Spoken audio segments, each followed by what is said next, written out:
அனைவருக்கும் வணக்கம். இன்னைக்கு நம்ம என்ன தலைப்பில் பார்க்க போகிறோம்னா, ஸ்ரீராமர் இருக்கும் இடமே அயோத்தி. கைகை 2 வரங்கள் கேட்குறாங்க. அந்த 2 வரங்கள் தான் ராமாயணத்தில் ஒரு புதிய திருப்பம், யாருமே எதிர்பார்க்காத ஒரு புதிய திருப்பம் இங்கே வருது. அது என்ன கேட்குறாங்கன்னா, என் புதல்வன் பரதன் நாடை ஆள வேணும்னு சொல்கிறாங்க. இதை கேட்டோன்னே ராமர் ரொம்ப மகிழ்ச்சி அடைகிறார். பரதன் தானே நாடே ஆளட்டும்னு சொல்கிறாங்க. 2வது வரம், 7 ஆண்டுகள் 14 ஆண்டுகள் நீ வனவாசம் போகணும் அப்படின்னு சொன்னேன். அதுக்கும் மிகுந்த மகிழ்ச்சி அடைகிறாரு. இவ்வளவு தானா மாதா, உங்களோட விருப்பம் இவ்வளவு தானா, உங்களோட வேண்டுதல் இவ்வளவு தானா அப்படிங்கிறாரு. ஏன்னா ராமர் இன்னமும் கொஞ்சம் அவங்க கிட்ட எதிர்பார்த்துருப்பார் போல. ரொம்ப குறைவாக கேட்டுட்டாங்கன்னு நினச்சிட்டாரு. இதெல்லாம் கேட்டோன்னே ராமர் பண்ண வேண்டியதெல்லாம் நம்ம லக்ஷ்மணன் பண்ணிட்டு இருக்காரு. ரொம்ப துடிச்சுட்டு போயிடறாரு. எப்படி இப்படி கேட்கலாம், எப்படி பரதன் நாடே ஆள முடியும், அவனுக்கு அந்த தகுதி இல்லைல்ல, நீங்கள் தானே ஆடணும், நான் இப்போவே போகிற பரதனை வெட்டி வீழ்த்துறான் அப்படிங்கிற மாதிரி பேசிட்டு இருந்தார். இதெல்லாம் கவனிச்சுட்டு இருந்த ஊர்மிளே வேகமாக போய் ராமர் கிட்ட சொல்லிடுறாரு. ராமர் அவளை தடுக்கிறதுக்கு வர்றாரு. நீ இப்படி பண்ணக்கூடாது, நம் பரதன் தானே, இந்த செயல் தகுந்ததல்ல அப்படிங்கிறப்ப, நான் கைகையின் புதல்வனை தான் வெட்டி வீழ்த்த போகிறேன், அந்த சூழ்ச்சிக்கான காரணம் அவங்க தானே, அவங்க 2 பேர்த்தையும் வெட்டி வீழ்த்த போகிறேன்னு சொன்னேன். பரதனின் இருதயம் அன்பால் நிறைந்தது, அவன் மனம் தழும்பாத குடம். எனக்கு அயோத்தியை ஆளணும்னு ஆசை தான். நான் அதே மாதிரி அயோத்தியில் இருந்தால் அயோத்தி மக்களுக்கு மட்டும்தான் சேவை புரிய முடியும். ஆனால் மாதா கைகை தாய் சொன்ன மாதிரி வனம் போனால் அங்குள்ள அகண்ட அகிலத்தில் உள்ள உயிர்கள் அனைத்துக்கும் என்னால் நல்வழி பிறக்குமாறு செய்ய முடியும் அப்படின்னு சொல்கிறேன். இதை கேட்டோடனே லக்ஷ்மணன், அப்போ உங்களோட நானும் வரேன், என்னையும் அழைச்சிட்டு போங்க, நீங்கள் போகிற இடத்துக்கு நானும் வருவேன். ஃபஸ்ட்டு ராமர் அதை கேட்டோன்னே பூரிச்சிட்டார். லக்ஷ்மணனும் இவர் சொன்னது கேட்டோன்னே பூரிச்சிட்டாங்க.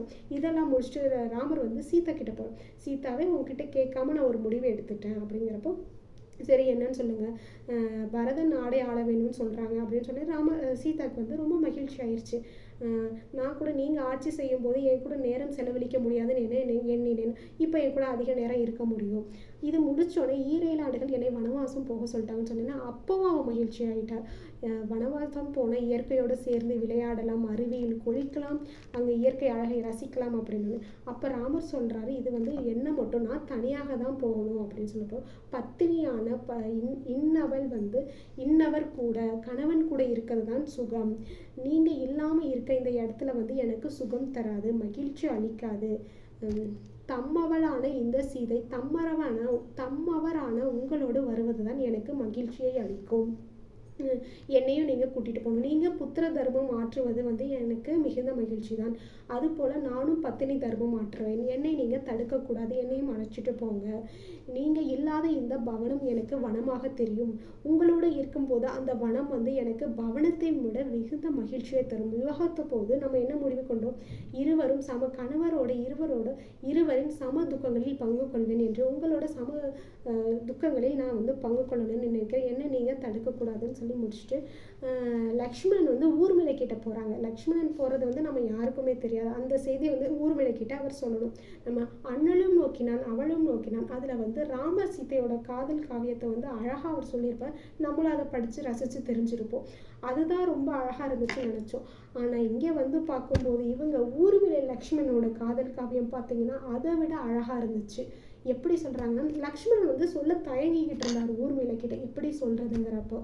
அப்போ ஊர்மிளையே, நீங்கள் உங்கள் தமையனோடு வனவாசம் செல்ல விரும்புகிறீங்க அப்படின்னாலும் லக்ஷ்மணனுக்கு ஒரே ஆச்சரியமாயிடுச்சு. உங்களுக்கு எப்படி தெரியும், நான் யார்கிட்டையுமே சொல்லலையே அப்படின்னு. நீங்கள் பரதனை வெட்டி வீழ்த்த போகும்போதே உங்களை ராமன் தடுத்தார், உங்களுக்கு ராமன் இல்லாமல் பொழுதும் விடியாது, எந்த வேலையும் துவங்காது என்று நான் அறிவேன். ராமன் எப்பொழுது வனம் செல்ல ஆயுத்தமானாரோ அப்போ நான் என்னை தயார்படுத்தி கொள்ளிட்டேன் அப்படின்னு சொல்லும்போது லக்ஷ்மணன் ரொம்ப மகிழ்ச்சி அடைகிறாரு. நான் உன்னை சந்தோஷமாக வச்சுக்கணும்னு கூட்டிகிட்டு வந்தேன், ஆனால் உன்னை இப்படி கஷ்டத்தில் விட்டுட்டு போகிறேன் அப்படிங்கிறப்போ ஊர்மிளை சொல்கிறேன், இது உங்கள் கடமை, நீங்கள் ஆற்றுங்கள், இதுவே என்னோட பத்தினி கடமை, நான் உங்களுக்கு ஆற்றேன், உங்களை நான் தடுக்க மாட்டேன், நீங்கள் போகலாம் அப்படின்னு சொல்லிடுறாரு.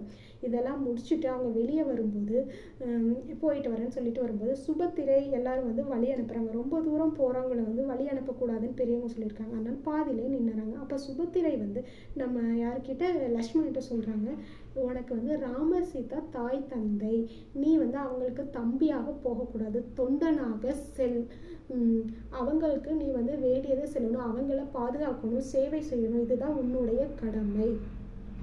14 ஆண்டுகள் முடிஞ்சிட்டு ராமர் சீதா வந்தாங்கன்னா நீயும் வா, அவங்க மடிஞ்சிட்டாங்கன்னா நீயும் மடியணும், உங்களுக்கு இவர் தான் தந்தை தாய் என்று சொல்லி சுபத்திரை அனுப்பிச்சு வைக்கிறாங்க. அனைவருக்கும் நன்றி.